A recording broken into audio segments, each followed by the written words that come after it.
The Carrucan family of Moya, Brian, Gavin, Peter, Anne and Estelle can follow their family name back through their father, Frank, and on to his father, Michael Carrucan, born in Eltham in 1866.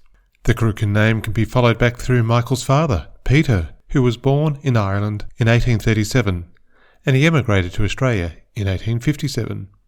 And the family name has been traced back further to Peter's father, Patrick Carrucan, born in Fisher Street in 1793, the earliest Carrucan ancestor that has been confidently identified so far. The Carrucan ancestors come from the west coast of Ireland, in a village in County Clare they knew as Fisher Street, that is now called Doolin.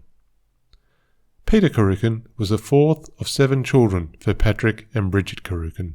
The family survived by farming and fishing, 2 trades that continue in this part of Ireland, famous for its scenery and the cliffs of Moher. Fishing techniques and technology is far more advanced today than the traditional curras, the fishing boats that would have been used in Patrick and Peter's time, as seen in this reenactment on calm waters. Surely a curragh taken out onto the Atlantic Ocean would have been a challenge. In 1853, Peter's sister Bridget was the first in the family to leave Doolin and take the extraordinary journey to Australia. We don't know the exact reasons Bridget and her brothers made the decision to leave. The worst years of the potato famine, or as it was known in Ireland, the hard times, had just passed, with historians focusing on the years 1845 to 1852. But the west of Ireland farewelled the most immigrants in this period. The people who left were mostly the younger members of the family, men and women. It must have been a common experience for many people of that time. While the worst of the famine may have been behind them, the future was in countries far away from the west coast of Ireland. Bridget left County Clare and journeyed to Southampton, where she boarded the barque Truro. It would take her 87 days to reach Melbourne. There she would meet and marry widower John James Coleman, and settled in Eltham in 1856, 3 years after leaving her home in County Clare. Back in Ireland, the oldest brother Michael took over the farm from their father, and with conditions so poor there were no opportunities for the second or third brothers in the family.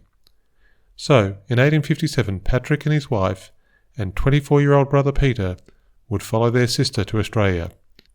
It seems they had heard about the opportunities in this new land.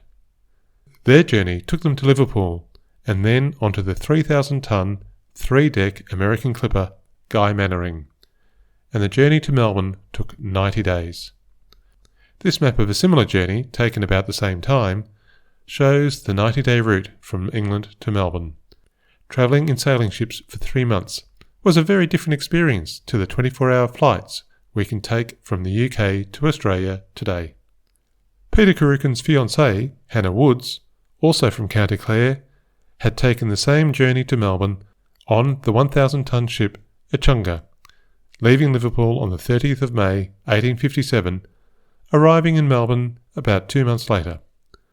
The cost per adult was £16, 9 shillings and 6 pence, presumably paid for by the Victorian colonial government looking for new settlers.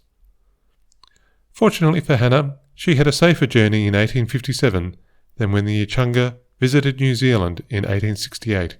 In February of that year, the ship was wrecked off Hawke's Bay, a reminder of the dangers of sea travel in that era.